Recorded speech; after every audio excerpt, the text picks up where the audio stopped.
En Primera de Reyes, capítulo 3, vamos a analizar y vamos a desarrollar una conferencia que se llama La sabiduría en la oración. La sabiduría en la oración. Antes de entrar a este pasaje, la Biblia nos enseña que la sabiduría es una de las bendiciones más grandes que cualquier creyente pueda poseer. En Proverbios capítulo 3, Proverbios 3 del 13 al 18, escribió Salomón: dichoso el hombre o bienaventurado el hombre que haya la sabiduría. En otras palabras, hay que buscarla, porque para hallar tenemos que buscar. El que la encuentra y que obtiene la inteligencia, porque su ganancia, o sea, es mucho mejor ganar y tener sabiduría que toda la plata y que todo el oro que pudieras algún día amontonar. Más preciosa es que las piedras preciosas, y todo lo que puedes desear no se puede comparar con la sabiduría.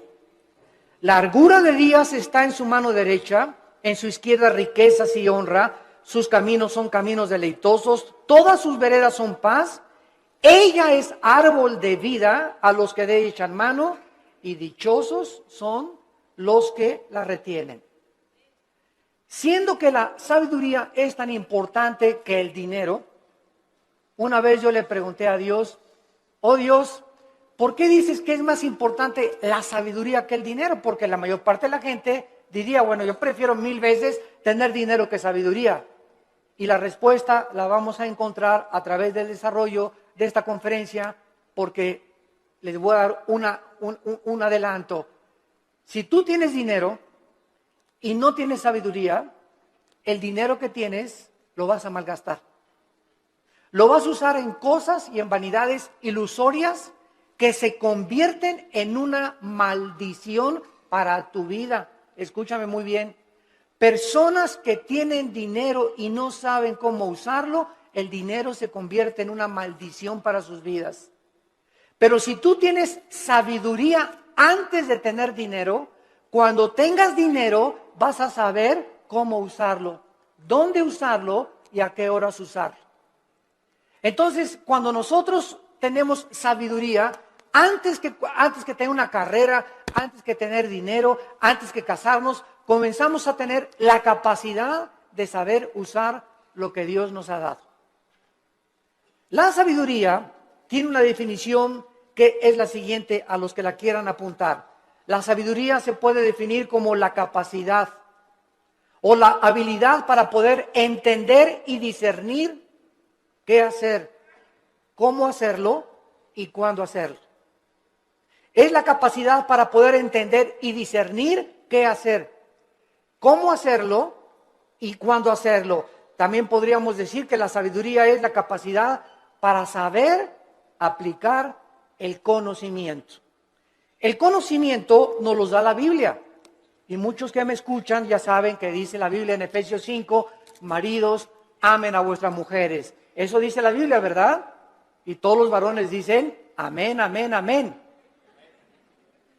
Sin embargo, si yo tengo ese conocimiento nada más intelectual, y en mi casa yo no soy una persona caballerosa con mi esposa, una persona que la respeta, una persona que tiene consideraciones con ella, una persona a la cual yo tengo que tratar como un vaso más frágil, si yo no pongo en práctica lo que yo conozco, no puedo tener sabiduría.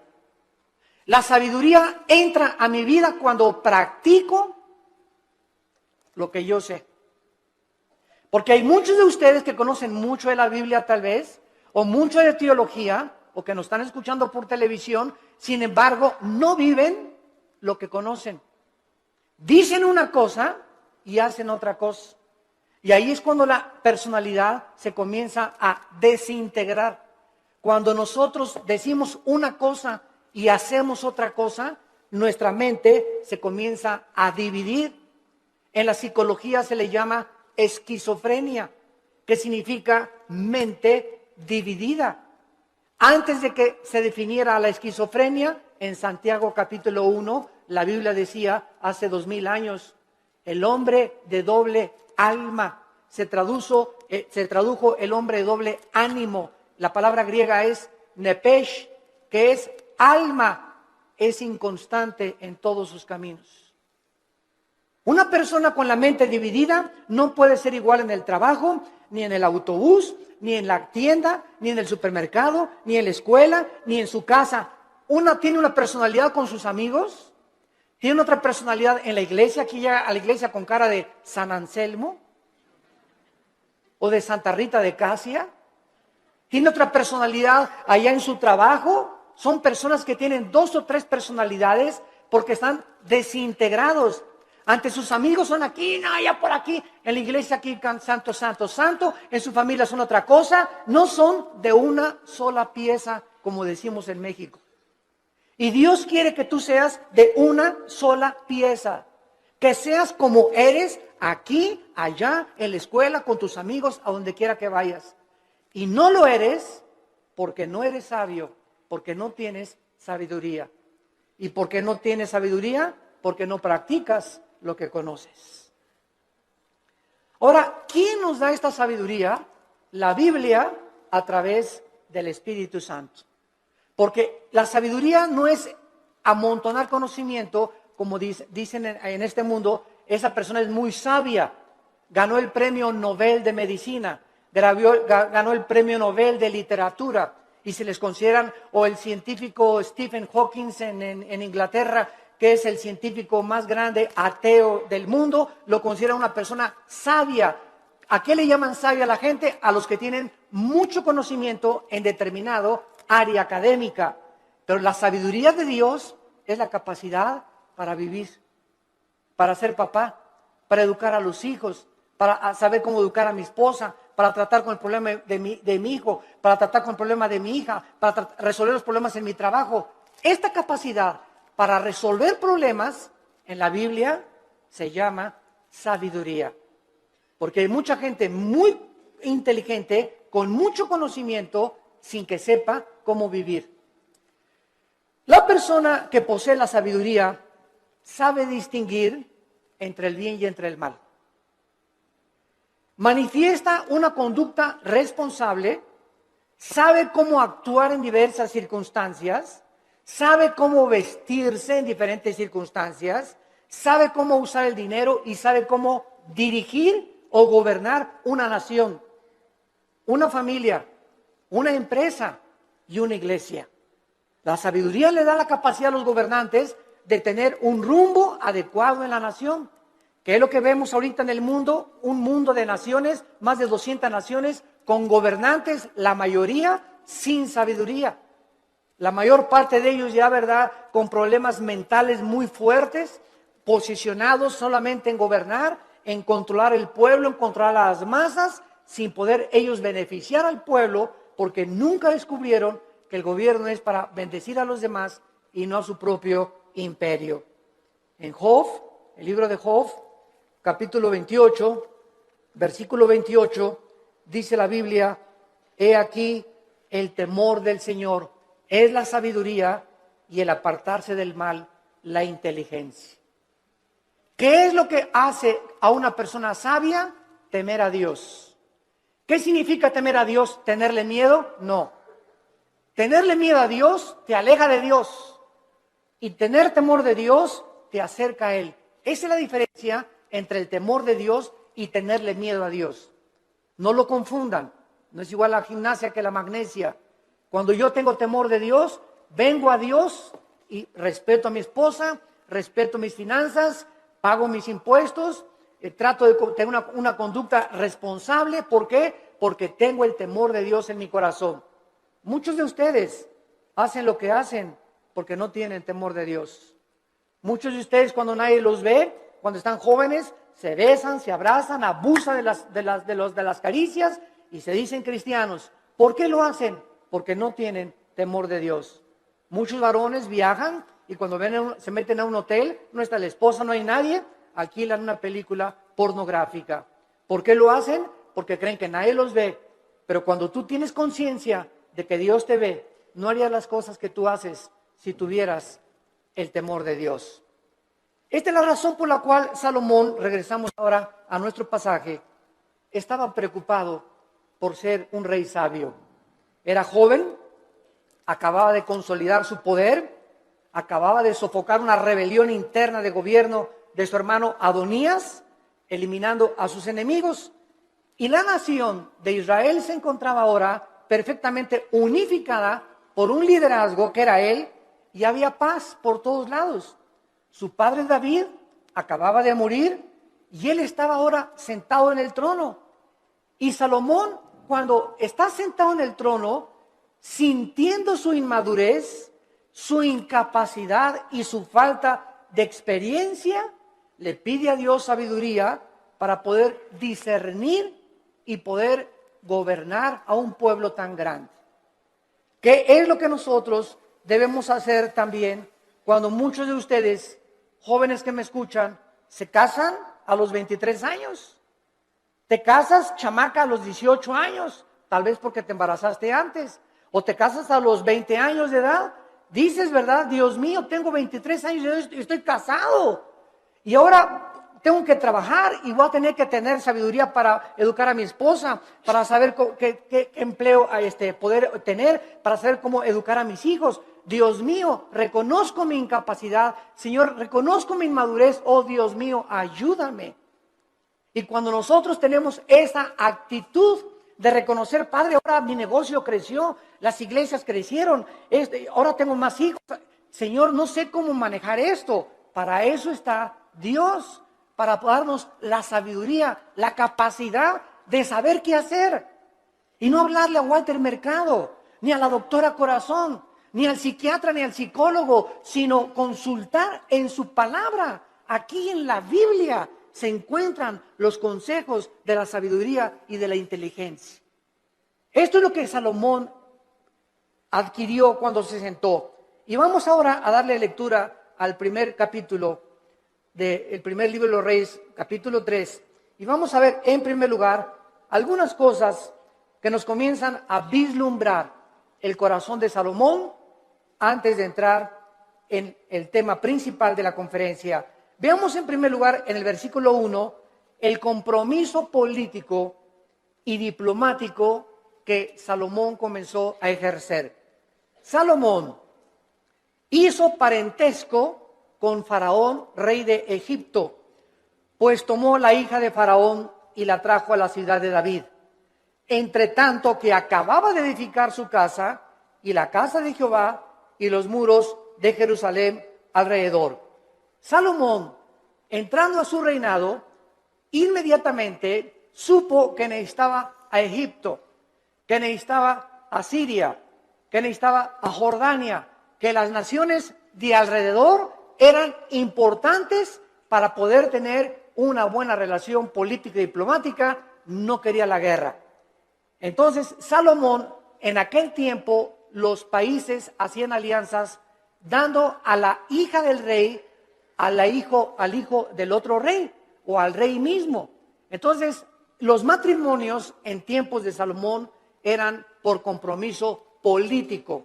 No necesariamente Salomón se enamoró de la hija de Faraón, tal vez ni la conoció, sino simplemente al ser la hija de Faraón de Egipto y casarse con Salomón, rey de Israel, Egipto e Israel hacían una unidad, hacían un compromiso a través del matrimonio. Es lo que significa la palabra hebrea parentesco en el versículo 1. No veo que muchos tengan sus Biblias en esta mañana. Trajeron el Calimán. La palabra parentesco es la palabra chatán en el hebreo. Chatán, que significa compromiso a través de un matrimonio político. Es la palabra que usaban para poder llevar a cabo los matrimonios políticos. Muy bien. Sin embargo, cuando Salomón adquiere el compromiso por política y diplomacia con la hija del faraón, Salomón estaba violando una ley que dice en el libro de Deuteronomio, capítulo 17, versículo 14. Deuteronomio 17, 14, que Dios había dado en el monte Sinaí a Moisés para los gobernantes. Dice Deuteronomio 17, versículo 14, cuando hayas entrado en la tierra que Jehová tu Dios te da, y tomes posesión de ella y la habites, y digas, pondré un rey sobre mí, como todas las naciones que están en mis alrededores, ciertamente pondrás por rey sobre ti al que Jehová Dios escogiere. De entre tus hermanos pondrás rey sobre ti. No pondrás hombre extranjero que no sea tu hermano, pero él no aumentará para sí caballos, ni hará volver al pueblo a Egipto, con el fin de aumentar caballos, porque Jehová los ha dicho, no se vuelvan nunca por este camino. Versículo 17, ni tomará para sí muchas mujeres. Dios siempre estuvo en contra, ¿verdad?, de la poligamia, siempre, siempre. El hecho que Salomón y el hecho que David hayan tenido varias mujeres no implica que era la voluntad de Dios, porque la voluntad de Dios es doble. La voluntad de Dios es permisiva y la voluntad de Dios es directiva.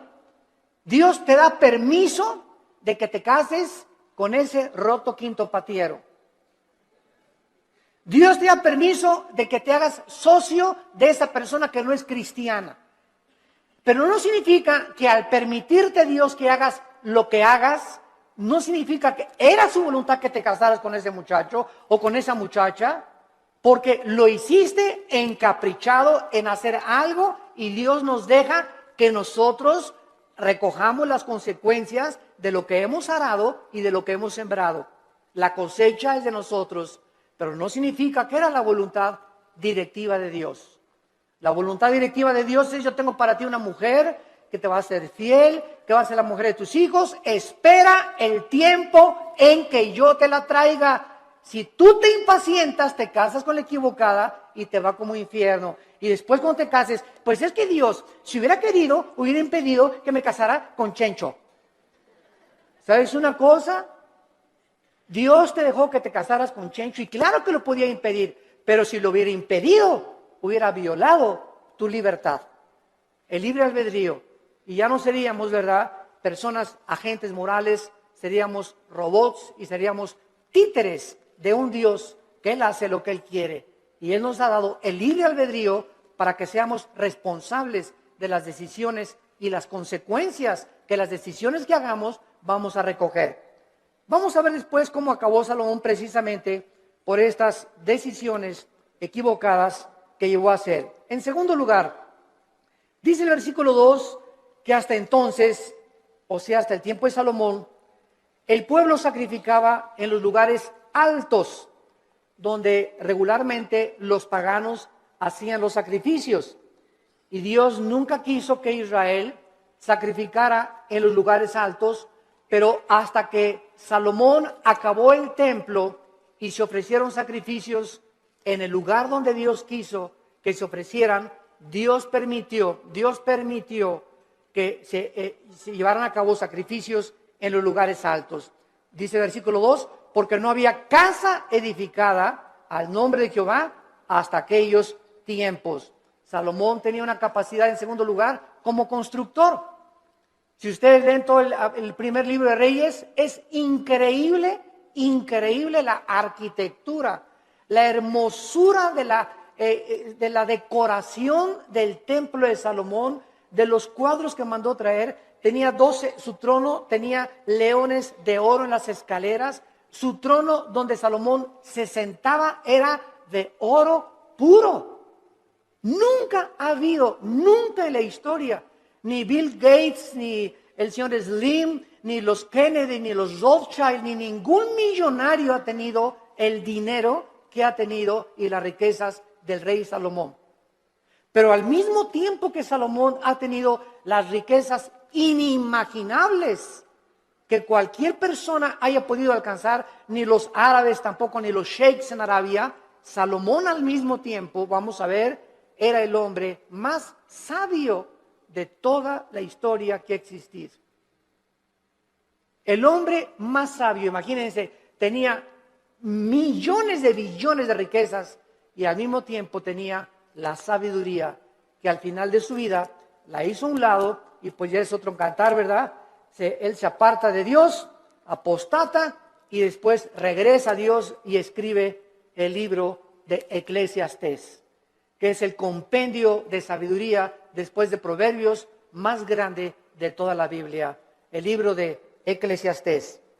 Muy bien, ahora sí, vayamos a comenzar a analizar esta oración que Salomón, consciente de su inmadurez, comienza a hacerle a Dios.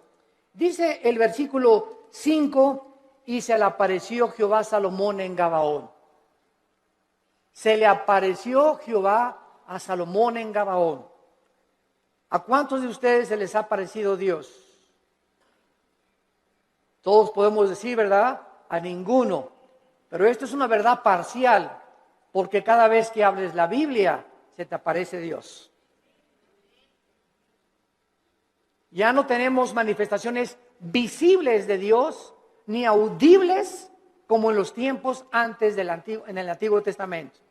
Pero ahora nadie puede decir, bueno, si a mí se me aparecía Dios, ¿sabes una cosa? Ahora no solamente se le apareció Dios para decirle algunas cosas, sino que ahora tenemos todo el consejo de Dios en la Biblia. Todo lo que Dios tenga para decirnos ya se encuentra en la Biblia. Después de la Biblia no hay nada más que Dios nos tenga que decir. Por eso la Biblia es un libro sellado. El que le agregue algo a estas palabras o el que le quite algo a estas palabras, dice Apocalipsis capítulo 22, las maldiciones de este libro caerán sobre esa persona. Por eso cuando oímos, ¿verdad?, que tantas cosas de profecías, y el Señor me dijo que iba a entrar una muchacha con vestido verde y vas a casar con ella.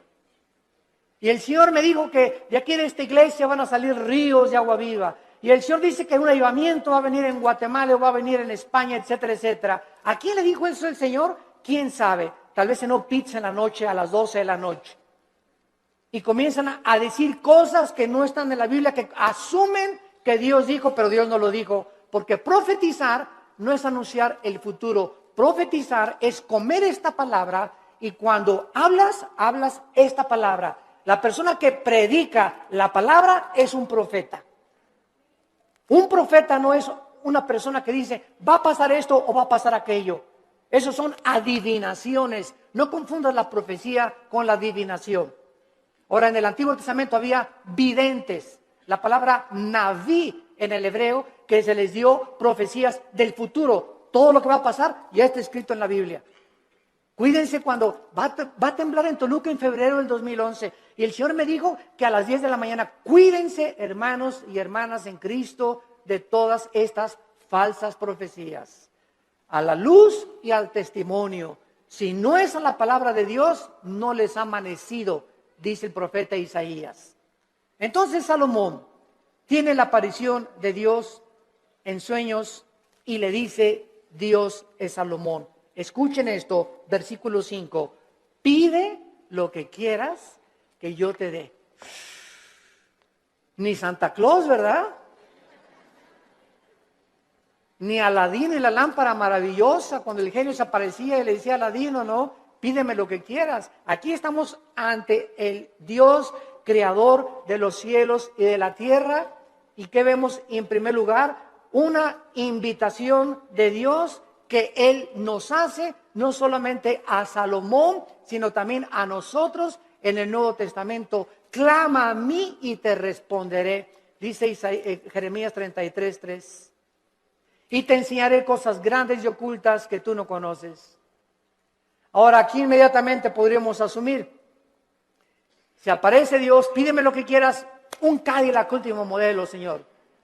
Una casa allá por allá, una mujer bellísima. Todas estas son las cosas que el mundo pediría cuando no tienen un corazón para Dios. Pero lo que hace Salomón es lo que nos va a enseñar que Dios se agradó tanto de lo que le pidió Salomón, que Dios se lo dio.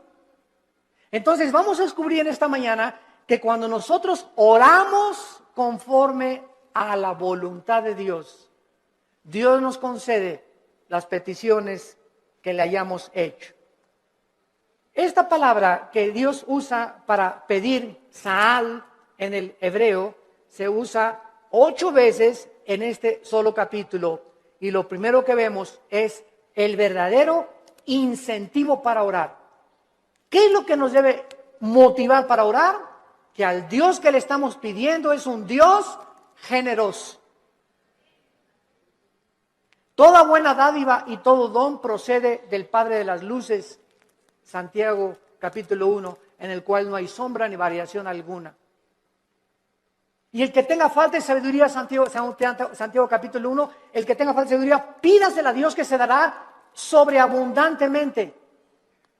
Efesios 3:20, y aquel que es poderoso para hacer todas las cosas mucho más abundantemente de lo que le pedimos o ni siquiera nos imaginamos, según el poder que actúa en nosotros. Esto es muy importante porque mucha gente, yo he conocido que dicen, ay Señor, Señor, por favor, y creen que Dios está por allá lejísimos, ¿verdad? Y te pido, Señor, y gritan y se tiran y se revuelcan en el piso, etcétera, etcétera, y lloran. Y dice Efesios 3:20 que lo que le pedimos a Dios lo responde de acuerdo al poder que está afuera o adentro. ¿Perdón? Según el poder que actúa dentro de nosotros. Entonces, dentro de nosotros está el Espíritu Santo. Yo solo tengo que hincarme en el secreto de mi oración y entrar en comunión con Dios, y Él me está oyendo, Él está dentro de mí, y no tengo que buscar manifestaciones de Dios externas, porque el poder está dentro de mí. Y dentro de mí, si el Espíritu Santo, yo tengo una relación de compañerismo con Él y camino en santidad con Dios, lo que Dios me pone dentro de mí, me lo va a dar. Porque Dios se agrada cuando le pedimos conforme a su voluntad. Aunque nosotros no somos reyes ni gobernantes como Salomón, con el mismo nivel de responsabilidad que tenía Salomón, ¿acaso no es al mismo Dios al que se acercaba Salomón en el Antiguo Testamento en oración? En Primera de Juan capítulo 5, en el Nuevo Testamento, Primera de Juan capítulo 5, versículo 14 y 15, dice la Biblia, y esta es la confianza que tenemos en Él. Cuando comenzamos a orar, si no hay esa confianza en ti, no ores. Porque el que se acerca a Dios es necesario que crea que Dios existe. Esta es la confianza que tenemos en Él, que si pedimos alguna cosa conforme a su voluntad, conforme a lo que Dios quiere para nuestra vida, Él nos oye. Si yo tengo un niño de 10 años y me dice, papá, cómprame un BMW, ¿se lo voy a comprar? Ay, papá, no me quieres porque no me compras un reloj Rolex de oro. Chamaco de 15 años, pirruris. ¿Por qué no se lo doy? Porque no es que yo no ame a mi hijo, claro que lo amo a mi hijo. Pero no se lo doy porque no puede él todavía llevar tantas alhajas en su cuerpo, ni tener un coche último modelo a los 15 años, porque le hago un mal más que un bien. Ahora, si él comienza a conocer, si mi hijo tuviera la sabiduría a los 10 o 15 años de conocer que él no tiene la madurez para poder usar las cosas que él quisiera, no me pediría eso. Entonces me diría, papá, dame un reloj conforme a lo que tú crees que debo de usar. Dame un coche, conforme el coche que tú quieras, dámelo. Ya no le pediría un Cadillac, sino, Señor, lo que tú me quieras dar. Entonces, es importante que nosotros sepamos cuál es la voluntad de Dios para nuestras vidas. ¿Y cómo la puedes saber? Leyendo la Biblia. ¿La lees diario? ¿La memorizas diario? Este año, si te pasara aquí al frente, a ver, pásala aquí, Pancholín. ¿Cuántos versículos ahorita, dinos de memoria a toda la iglesia, o cuántos capítulos de la Biblia memorizaste en el año 2010? ¿Te sabes el Salmo 23 de Perdis? ¿Te sabes de Perdis el Salmo 91? ¿O nada más sabes Juan 3:16? De tal manera amó Dios al mundo que dio su Hijo unigénito. ¿Cuántos versículos memorizas a la semana? Si tú no memorizas la palabra de Dios no la puedes guardar en tu mente. Si no la guardas, no la puedes meditar. No puedes pensar en ella, murmurarla, reflexionar en ella, ponderar en ella, porque necesitamos memorizarla, masticarla, asimilarla y guardarla en nuestro corazón. Y ahí se queda, y largura de días y años de vida y paz te aumentarán, y la sabiduría comenzará a manifestarse en tu vida. Hermanos, el cristianismo no es venir aquí solamente el domingo, de 9:30 a 11 de la mañana, o de 12 a 3 o al servicio a la iglesia que tú vayas. El cristianismo es creer lo que Dios dice. Josué de día y de noche medita en este libro de la ley, le dijo Dios en Josué 1:8 y 9, para que prosperes. Ay, hermano, no salgo de perico perro. Y en el 2010 no me alcanzó ni para la colegiatura, no tengo ni para el aguinaldo, no tengo esto, no tengo aquello. Y Dios te pregunta, ¿y por qué si tienes un padre millonario? Es como el que estaba sentado ahí en la banqueta sin zapatos y con un taquito y nada más así. Y llega una persona, ¿y quién eres tú? Soy hijo del rey de Inglaterra. ¿Y por qué estás ahí sentado en la banqueta? Y traía el muchacho una chequera aquí.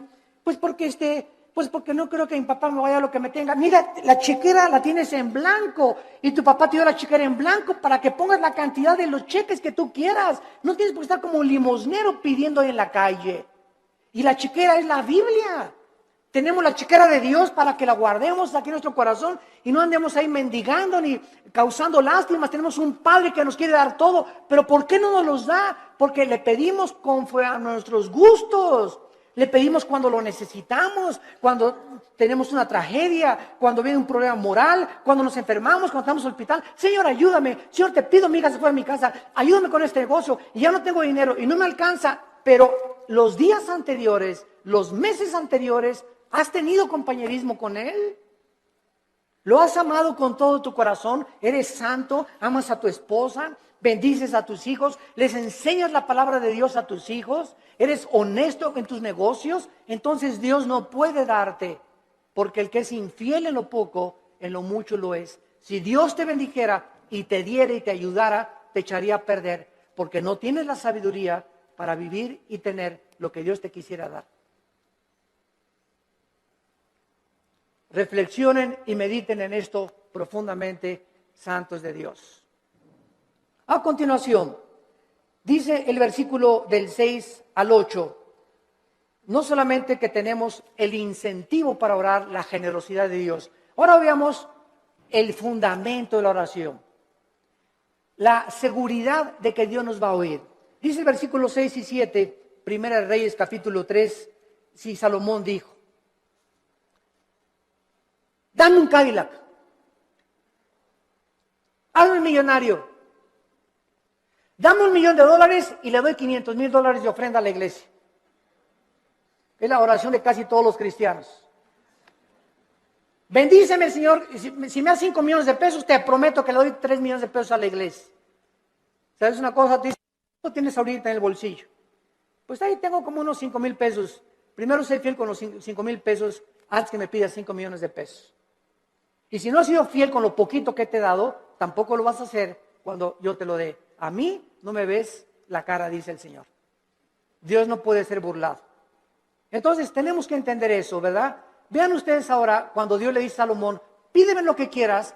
¿Por qué Dios le concedió a Salomón lo que le concedió? Salomón le contestó, en primer lugar, tú hiciste gran misericordia a tu siervo David, mi padre. En primer lugar, recuerda, antes que nada, antes de pedirle, recuerda lo que él había hecho con su padre anteriormente. Dice a continuación, porque él anduvo delante de ti en verdad, en justicia y con rectitud de corazón para contigo. En segundo lugar, recuerda que su padre recibió de Dios lo que recibió porque David anduvo en integridad. ¿Qué es integridad?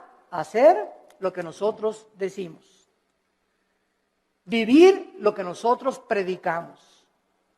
Si tú predicas una cosa y vives otra cosa, no eres una persona integral, íntegro. Te estás desmoronando, te estás desintegrando, tu mente se está dividiendo y se puede dividir en 2 partes, en 3 partes, hasta en 4 partes. Y después los psicólogos entran y dicen, desórdenes múltiples de la personalidad humana. Personas que tienen hasta 5 personalidades y que se consideran como psicópatas, que ya tienen que ser internados en un hospital para enfermos mentales, que nunca su problema fue el problema mental, su problema fue que nunca resolvieron sus pecados pasados. No quisieron oír la voz de Dios en sus corazones. En tercer lugar, dice David, y tú le has reservado esta tu gran misericordia en que le diste hijo que se sentase en su trono como usted en este día. Salomón, antes de pedirle nada a Dios, maduro, no había hecho nada para Dios, estaba construyendo apenas el templo, sino que Salomón dice, yo estoy como estoy y yo estoy como rey de Israel porque tú hiciste un pacto con mi papá. Y por la misericordia que le tuviste a mi papá, yo estoy sentado aquí. Yo no merezco estar sentado aquí.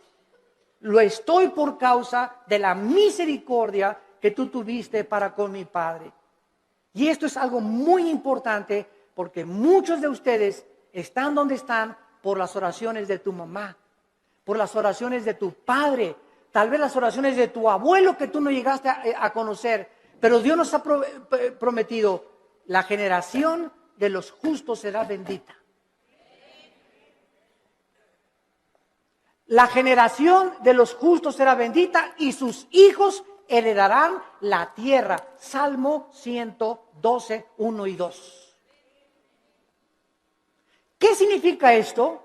Que aunque tengamos nosotros todavía hijos que vemos que no vienen al camino, yo conozco muchos grandes hombres de Dios, muchos misioneros que murieron y sus hijos no eran cristianos y se salvaron después de que se murieron los papás. Pero Dios cumplió su palabra. Entonces, el hecho que muramos y no alcancemos a ver a muchos de nosotros, a todos nuestros hijos salvos, no implica que Dios no va a cumplir su palabra. Dios va a cumplir su palabra. Y nuestros hijos son benditos. Y aunque ahorita pertenezcan muchos al diablo, Dios los va a arrebatar de sus garras. ¿Y sabes por qué? Por la misericordia que Él tiene con nosotros, sus padres, que caminamos con Él.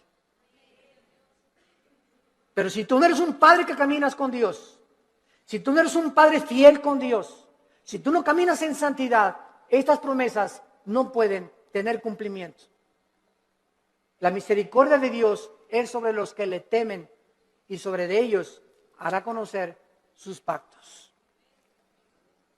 Y vemos enseguida cuando le dice Dios, cuando le dice Salomón en el versículo 6, finalmente, tú le has reservado esta misericordia en la que le diste hijo que se sentase en su trono, como sucede en este día. Vemos la fidelidad de Dios de una forma maravillosa. Y dice la Biblia en el versículo 7, ahora pues Jehová Dios mío, o sea, habiendo reconocido Salomón la misericordia que Dios tuvo para con su padre y el hecho que él esté donde está, que lo hacía indigno, tú me has puesto a mí, tu siervo, por rey en lugar de a mi padre, y yo soy joven y no sé cómo entrar ni salir, y tu siervo está en medio de tu pueblo, al cual tú escogiste, un pueblo grande que no se puede contar ni tampoco enumerar. Salomón finalmente comienza a orar porque al recordar la misericordia con su padre, sabe que lo que Dios dice lo cumple. ¿Qué hace que nosotros oremos? La fidelidad de Dios. Dice en Efesios 3:20, y aquel que es poderoso para hacer las cosas mucho más abundantemente. Tú le pides a Dios algo, lo que Él te va a contestar es mucho más allá de lo que tú te imaginaste que te iba a contestar. Yo recuerdo, les conté hace algún tiempo, en 1977, 78, yo comencé a entrar al ministerio de tiempo completo. Yo trabajaba en un hotel en Acapulco, el hotel que es ahora el Emporio, creo, el Continental, estaba de gerente general del hotel. Y cuando entro en el 77, 78, me fui de misionero con unos misioneros norteamericanos, nos llevaron a la Sierra de Guerrero, con la frontera con Oaxaca, Coajimalpa, la Costa Chica, la Costa Grande. Todo eso anduve 3 años de misionero. Y en toda esa época de misionero, pues llegaba a mi casa y Alan estaba chiquito y comíamos mangos, comíamos frutas, no teníamos para comer, porque me daban un cheque de $50 a la semana, o sea, $200 al mes, solamente no se alcanzaba para comer víveres. Vivíamos en un bungalito por pie de la cuesta en Acapulco, y lo único que teníamos en la casa era colchones, no teníamos estufa, no teníamos nada, una parrilla eléctrica. Ahí cocinábamos el pescado que yo iba a pescar, ¿verdad? Al mar.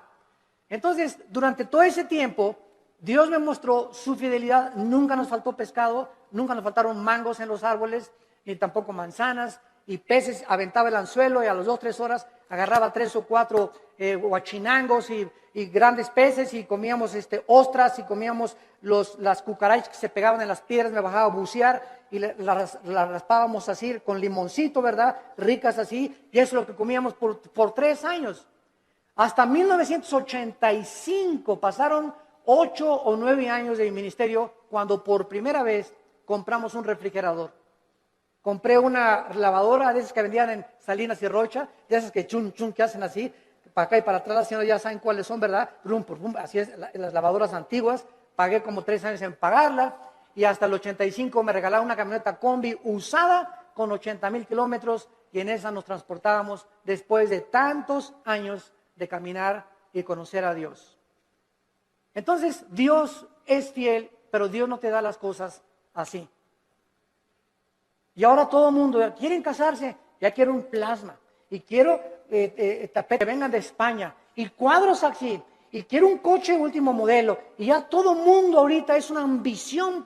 Pastores que ya quieren una iglesia grande, ya quieren 500 personas, etcétera, etcétera, cuando no saben que irá andando y llorando el que lleva la preciosa semilla, y regresará con gozo trayendo las gavillas. Hay que arar y arar y arar la tierra y caminar y arar. El ranchero va rompiendo la tierra, y primero aras, primero rompes, sudas lo que tú estás haciendo, y después ya vienes y siembra la semilla, y después viene la tercera fase, que es la cosecha. Tenemos que arar, tenemos que sembrar y tenemos que cosechar. Pero si tú no trabajas, si tú no aras y no siembras, ¿por qué esperas recoger? Entonces tú no vas a recoger nunca en la vida lo que nunca has sembrado, en lo que nunca has trabajado. ¿Quiénes son los que poblan las cárceles? Almoloya, el reclusorio, personas que creyeron que sin trabajar, sino quitándole el dinero o vendiendo algo rápido, droga, podían obtener ganancias inmediatas, y tarde o temprano acaban en esas cárceles. Porque la Biblia dice: ganarás el pan con el sudor de tu frente. Y todo lo que es fácil y lo que es barato no tiene la bendición de Dios. Dinero mal habido será maldecido. Es una ley inexorable espiritual. Salomón, pues, comienza a decirle a Dios: yo soy joven, no sé cómo levantarme, no sé cómo gobernar, no tengo la madurez, y quiero, por favor, Señor, versículo 7, que me des a mí, versículo 8, la capacidad para poder gobernar. Cuando Dios le dijo a Salomón: pídeme lo que quieras, Dios estaba probando el corazón de Salomón. Y cuando venimos en oración y le pedimos a Dios, de la abundancia de las palabras, de la abundancia del corazón, habla la boca. Lo que tú le pides a Dios denota y manifiesta lo que realmente quieres en tu corazón. Y vamos a ver el gran secreto de por qué Dios le contestó esta oración. En el versículo 7 y 8, Salomón reconoce que él no tiene la capacidad de gobernar un pueblo tan grande, ni numerarlo por tanta y grande multitud. Su principal capacidad de la cual él comienza a reconocer es que él necesitaba una cosa importante. Versículo 9, dale, es lo primero que Salomón le pide: dame un corazón entendido. Por favor, la palabra entendido es shama, que significa oír o escuchar. Vamos a ver, vamos por orden, esto es muy importante, síganme con cuidado. Dame un corazón que sepa escuchar a la gente. Es lo que significa entendido. Shama, viene de la palabra hebrea Shema. Cuando dicen Deuteronomio 6, Shema Yisrael Adonai Elohim Adonai Echad, se tradujo, oye Israel, Jehová tu Dios, uno es. Shema, oye, Shama aquí es escuchar. Dame un corazón, Shama, que sepa escuchar. Ahora, dice el versículo 9, que sepa escuchar para juzgar a tu pueblo y para discernir entre lo bueno y lo malo. Vean ustedes con cuidado lo que Salomón está pidiéndole a Dios. Señor, permíteme presentarme ante tu pueblo. Supongamos que ustedes son el pueblo de Dios. Y un gobernante necesita oír. Un pastor necesita, para dar consejería, oír. Pero cuando nosotros oímos, y muchas veces lo que los gobernantes oyen del pueblo, no siempre es la verdad, ¿correcto? Porque ve una señora, y mi esposo esto y el otro, y bla, bla, bla, bla, y bla, bla, bla, bla. Y el pastor o el cristiano que oye a la esposa y asume que la esposa tiene razón, sin haber oído la otra parte, al esposo, es una persona sin inteligencia ni tampoco discernimiento. Entonces, no creas todo lo que la gente te dice. Y ya supiste que fulano y tal, bla, bla, bla, bla, bla, bla, bla, bla. Y ya supiste que fulanita la vio la noche y bla, bla, bla, bla. Y ya viste lo que se dijo ese pastor que bla, bla, bla, bla, bla. Ten mucho cuidado cuando tú oigas y asumas que lo que te están diciendo es verdad. Entonces, ¿qué necesitamos para saber si lo que nos están diciendo es verdad o no es verdad? Necesitamos discernimiento. Y el discernimiento es una capacidad que el Espíritu Santo da para poder distinguir entre el bien y entre el mal, entre la mentira y la falsedad, entre lo que es real y lo que no es real. Y esta capacidad no la da ningún libro, ninguna escuela, ningún seminario, la da escucharlo a Él. Cuando tú vienes a la Biblia, ¿a quién estás oyendo? A Dios. Y tu contacto con la Biblia es diario, la lees y la memorizas y la guardas y la lees en la mañana y antes de acostarte y estás en contacto con la Biblia. Entonces, al estar oyendo a Dios, automáticamente el Espíritu Santo, la palabra de Dios la convierte en discernimiento. Y tú comienzas a manifestar una capacidad en la vida para que cuando estés escuchando algo tengas el juicio adecuado para juzgar. Hasta nuestros hijos. Llega Pepito, papito, pues son mustios los chamacos, ¿verdad? Pegó, y no es cierto que le pegó, sino que él viene así porque él le pegó al otro. Pero son expertos los niños en venir en culpar al otro hermanito antes de que sepan que él fue el culpable y le pegan a él. Entonces viene corriendo y cuando el papá ya sabe, espérame, ya te conozco, mijito, ¿verdad? A ver, ya sé, ¿verdad? Y le hablas al otro hermanito y ya sabes que lo que te quiere es chantajear. Entonces comenzamos, no nos inclinamos porque a Pepito lo quiero mucho, mis sentimientos los crucifico, quiero hacer justicia con mis hijos y que mis hijos sepan que soy parejo con todos. Cuidado con los consentidos, porque esto no es de Dios. Este fue el problema de José en el Antiguo Testamento, cuando su padre Jacobo lo consintió demasiado, los hermanos comenzaron a tener envidia y acabaron vendiéndole a Egipto. Entonces Salomón pide la capacidad de poder juzgar al pueblo. Vean ustedes, y aquí está el centro de toda nuestra conferencia, el motivo principal por el cual Dios le da a Salomón mucho más, como vamos a ver, de lo que le pidió o de lo que se imaginó, fue porque el motivo de Salomón era el bienestar del pueblo de Dios. Mientras Dios vea que nosotros amamos a su pueblo, mientras Dios vea que tú amas a la gente, que tú amas a tus hermanos en Cristo, porque si no amas a tus hermanos en Cristo, ¿qué vas a acabar amando al vecino? Si entre nosotros no nos amamos, ¿cómo esperamos entonces atrevernos a pedirle algo a Dios?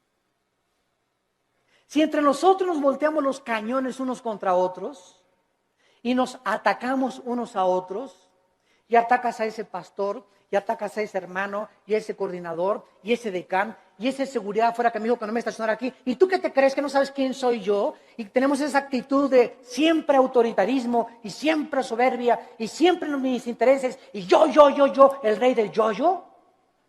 ¿Cómo puedes entonces esperar tener sabiduría, inteligencia y discernimiento espiritual? Nunca lo tendrás. Porque Dios quiere que seamos humildes unos con otros, que nos perdonemos unos a otros, que nos aceptemos con todos nuestros defectos, unos a otros, que nos toleremos y nos aguantemos como Cristo nos perdonó y nos soportó en la cruz. Y si Dios me aguantó con todo el costal de barbaridades y de cochinadas y de pecados que yo traía y fueron puestos en la cruz, ahora me dice Dios, ve y tú haz lo mismo con los demás. Ama a mi pueblo, dice el Señor, porque por el amor que os tuviereis, el mundo sabrá que sois mis discípulos. Pero si estamos entre nosotros con celos y envidias y críticas y calumnias y maldiciones y esto y el otro y por aquí y por allá, es un pueblo carnal. Son los que se van a quedar en el desierto. Nunca van a entrar a Canaán, nunca tendrán la bendición, nunca tendrán respuesta a sus oraciones, porque nunca quisieron morir a sí mismos. Nunca tendrán sabiduría. Navegarán siempre por diferentes aguas, como veletas en la vida, llevados por todos vientos de doctrina. Nunca tendrán el timón en sus manos, su vida, su barco, nunca tendrá curso, siempre irá donde va el viento. Como veletas, como veleros, sin un motor, sin sabiduría, sin convicciones, porque nunca amaron al pueblo de Dios. Amados, amémonos unos a otros. En 1 Corintios, en el Nuevo Testamento, para terminar, capítulo 12, ¿qué encontramos en Corintios 12, 13 y 14? 3 capítulos dedicados a los dones espirituales. El capítulo 12 pone el cimiento de los dones. El capítulo 14 explica qué son las lenguas. Y el capítulo 14 nos dice claramente, ¿verdad? El 14 nos dice que son las lenguas y el 13 nos dice qué es realmente lo que más le importa a Dios. El amor. Pero vean ustedes en 1 Corintios 12, versículo 4 al 7, la congruencia y la consistencia de la verdad de la Biblia. 1 Corintios 12, 4. Ahora bien, hay diversidad de dones, pero el Espíritu es el mismo. Hay diversidad de operaciones, pero Dios que hace todas las cosas, todo es el mismo. Versículo 7, importantísimo. Pero a cada uno, a Pancho, a Carmelita, a Josué, a Pepe, a Carlos, o sea, no hay nadie de los que me están escuchando que sean cristianos que no tenga dones. Todos tenemos dones y miren lo que dice, pero a cada uno le es dada la manifestación del Espíritu para provecho. La palabra provecho es la palabra sumiero en el griego, que significa para el beneficio de los demás. Mis dones no son para mí, son para los demás, para edificarlos a ustedes. Por eso en Corintios 14 Pablo dice, en la iglesia, por favor, no hablen en lenguas. Porque en la iglesia, si se ponen todos a hablar en lenguas, y trae fulano de tal a su mamacita, y el otro trajo al diputado, y el otro trajo un licenciado, y el otro trajo un doctor, y trajo a sus amigos, y entra a una iglesia donde parece un manicomio, y ¿dónde estoy? ¿En el manicure? Van a decir. ¿Qué es esto? Dice 1 Corintios 14, van a decir que están locos. Entonces, en la asamblea, cuando estén todos juntos, si quieren hablar en lenguas, que sea por turno y con intérprete. Y si no hay intérprete, cállate. Y no estés ahí en la iglesia, ala, saca la bazuca con las lenguas de la milicia, ¿verdad? Y la persona que está junto a ti, ¿qué le pasa, verdad? Que denle su chocho. ¿Por qué no hablamos las lenguas? Porque no son para nosotros, son para edificar. Y cuando hablamos todos no estamos edificando a nadie. Tal vez creemos que nosotros mismos, pero no se trata a nosotros, se trata a los demás. Los corintios eran tan carnales, como todavía hay muchas iglesias actualmente que no han entendido el uso de los dones espirituales. Nunca son para nuestra edificación, es para la edificación de los demás. Les es dado el Espíritu para provecho, dice 1 Corintios capítulo 14.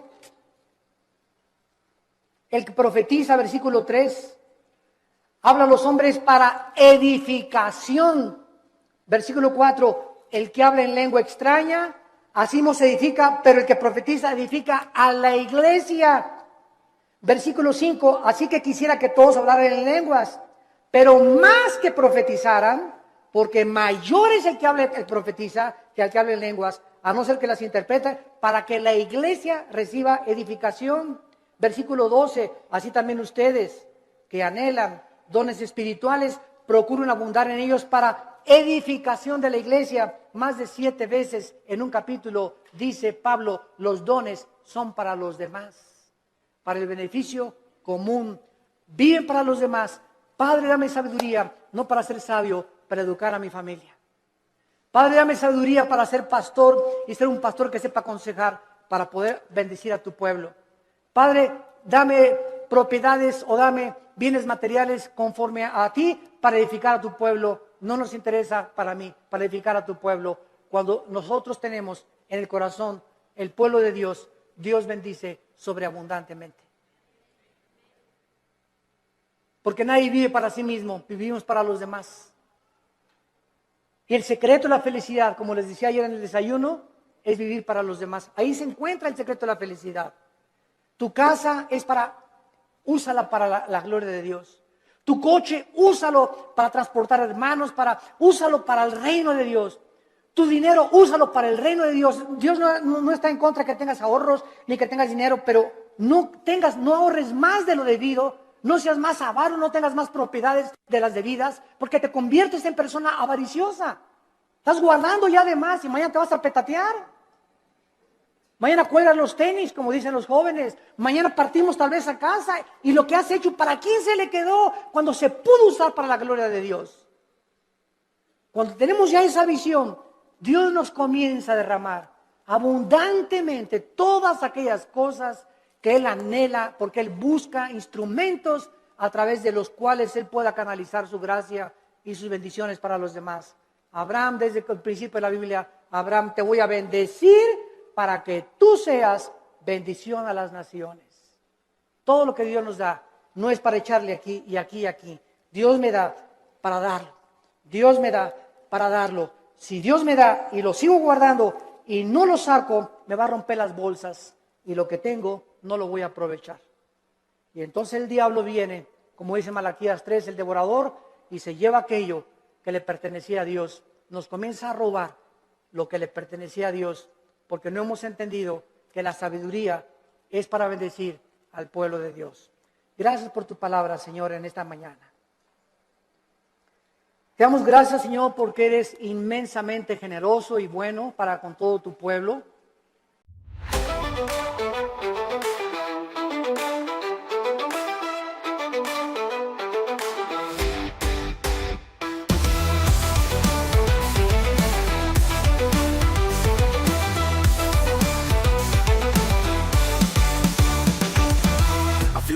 But I see the light ahead. We're moving to the beat, our spirit unsaid. They doubt our chances, but we're here to show. We've got the passion and nothing to lose. Let's go! We really fire to the vine. We rise like the morning sun, breaking through the dark. With every heartache, we find our spark. Stand strong, stand tall. They throw with doubt, but we throw them back with pride. Got the passion and nothing to lose. Let's go! I feel the weight, but I see the light ahead. We're moving to the beat, our spirit unsaid. They doubt our chances, but we're here to show. We've got the passion and nothing to lose. Let's go.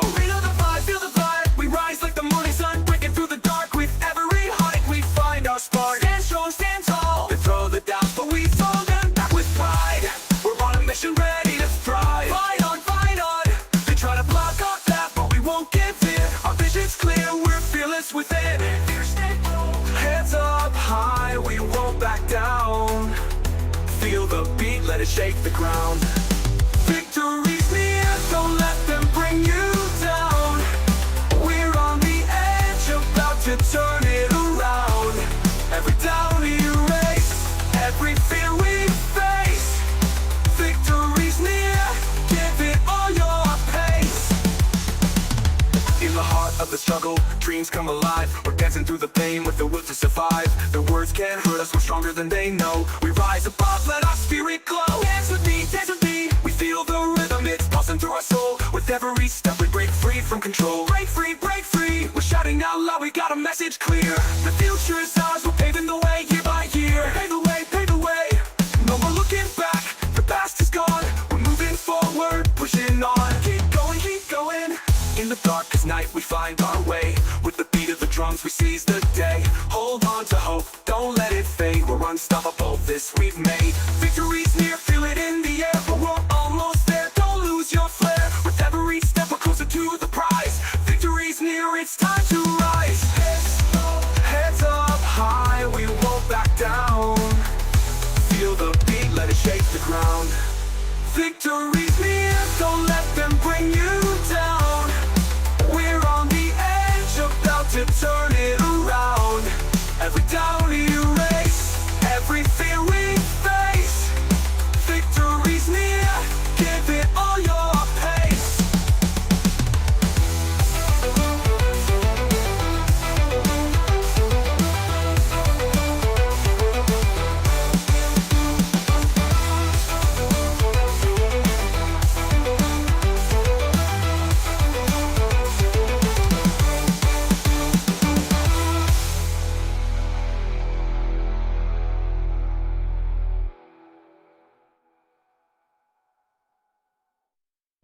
Wouldn't make you walk, gosh I admit I fell apart too long ago. I don't even know my own skin. Can't even look in the mirror. It don't make sense to me, because the man that's looking back is not the man I wanna be. Where did that short guy go? Does anybody know? Have you seen this man right here? The picture's old but it's pretty clear. I know he looks a lot like me, but there's no way that it could be. I think I know myself. At least I thought I knew myself. Should've never let you break me. I was young and naive. You took all the good out of me. It filled me up with disease. Now searching for the cure. Only one man can make me right. He was right here next to me, but now he's nowhere in sight. Where did that guy go? Does anybody know? Have you seen this man right here? The picture's old but it's pretty clear. I know he looks a lot like me, but there's no way that it could be. I think I know myself, at least I thought I knew myself. Should've never let you break me. I was young and naive. You took all the good out of me and filled me up with disease. Now searching for the cure. Only one man can make me right. He was right here next to me, but now he's nowhere in sight. Where did that guy go? Does anybody know? Have you seen this man right here? The picture's old but it's pretty clear. I know he looks a lot like me, but there's no way that it could be. I think I know myself, at least I thought